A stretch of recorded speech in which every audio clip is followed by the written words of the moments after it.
छत्तीसगढ़ राज्य महिला आयोग द्वारा महिलाओं की सुरक्षा और उनके अधिकारों को लेकर जागरूकता अभियान चलाया जा रहा है। इसके तहत भारतीय न्याय संहिता 2023 की महत्वपूर्ण धाराओं की जानकारी लोगों तक पहुंचाई जा रही है, ताकि महिलाएं अपने अधिकारों को समझ सके और किसी भी अपराध की स्थिति में कानूनी मदद ले।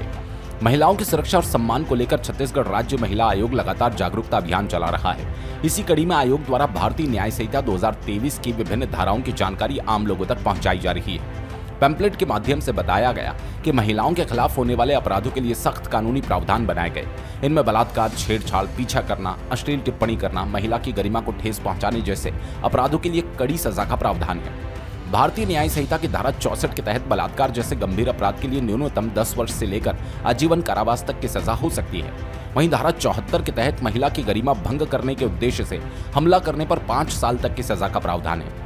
इसके अलावा धारा 75 में अश्लील टिप्पणी या यौन उत्पीड़न के मामले में 3 साल तक की सजा, धारा 78 के तहत किसी महिला का पीछा करने या मोबाइल और इंटरनेट के जरिए निगरानी करने पर 5 साल तक की सजा का प्रावधान है। महिला आयोग ने लोगों से अपील की कि महिलाओं के खिलाफ होने वाले अपराधों को छुपाए नहीं, बल्कि तुरंत शिकायत दर्ज कराए, ताकि दोषियों के खिलाफ सख्त कार्रवाई की जा सके। आयोग ने इसके लिए हेल्पलाइन नंबर भी जारी किया, जहां महिलाएं किसी भी समस्या या शिकायत की जानकारी दे सकती है। महिला आयोग का कहना है कि जागरूकता ही महिलाओं की सुरक्षा का सबसे बड़ा माध्यम है। इसी उद्देश्य से ये अभियान लगातार चलाया जा रहा है। यहाँ पर आज मेरे साथ हमारी सम्मानित सदस्य सरला कोसरिया जी हैं और हमारे महिला आयोग के लिए बड़े गर्व की बात है कि हमारी एक साथी सहयोगी सदस्य राज्यसभा सांसद बन गई लक्ष्मी वर्मा जी। तो हम उसके लिए भी आप सबको बहुत बहुत धन्यवाद देते हैं कि महिला आयोग का एक खाता खुला और पहली बार छत्तीसगढ़ से दोनों की दोनों सीट राज्यसभा की महिलाओं के खाते में गई। तो आधी आबादी को पूरा हक पहली बार मिला है, हम ऐसा कह सकते हैं।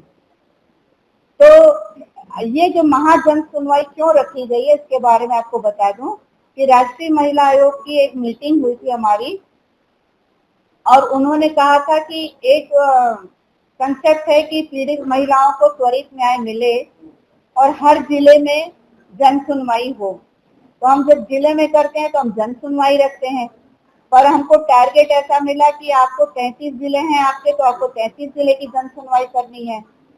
तो इसलिए अब हमने उसको सेंट्रलाइज किया संभाग स्तर पर।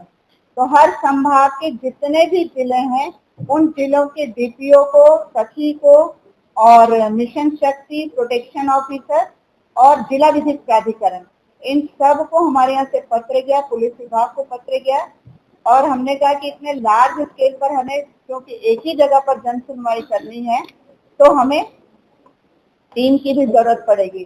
तो बिलासपुर संभाग में हमारे 159 मामले हुए हैं, 2 मामले बाद में अतिरिक्त जुड़े थे। 159 मामलों की जन सुनवाई है और कल हमारी जो जन सुनवाई हुई सरगुजा में, वहां पर 6 दिनों की जन सुनवाई हुई, 7 दिनों की जन सुनवाई हुई। तो 377वीं जन सुनवाई हो चुकी है और 377 से 8 और जोड़ेंगे, तो इतनी जन सुनवाई हमारी हो चुकी है। क्योंकि राष्ट्रीय महिला आयोग ने लार्ज स्केल पर होने वाली जन सुनवाई के लिए कहा था कि महाजन सुनवाई नाम होना चाहिए, और वाकई में ये बड़े स्तर पर है। तो हमें भी उपयुक्त लगा कि इसको महाजन सुनवाई नाम देना चाहिए, और इसलिए बाकायदा इसमें आप हमारे देखेंगे पोस्टर फ्लैग्स बने हैं। तो राष्ट्रीय महिला आयोग की अध्यक्ष का भी हमने डाला है उसमें, और हमारे माननीय मुख्यमंत्री जी, मंत्री जी और हमारे सभी सदस्यों की भी फोटो डली है। जब तक ये डिजाइन हुआ था तब तक लक्ष्मी जी हमारी सदस्य थी, अब उन्होंने इस्तीफा दे दिया है, तो पूर्व सदस्य तो है ही। तो ये हमारा कॉन्सेप्ट है इसके लिए। बिलासपुर से धनंजय तिवारी की रिपोर्ट।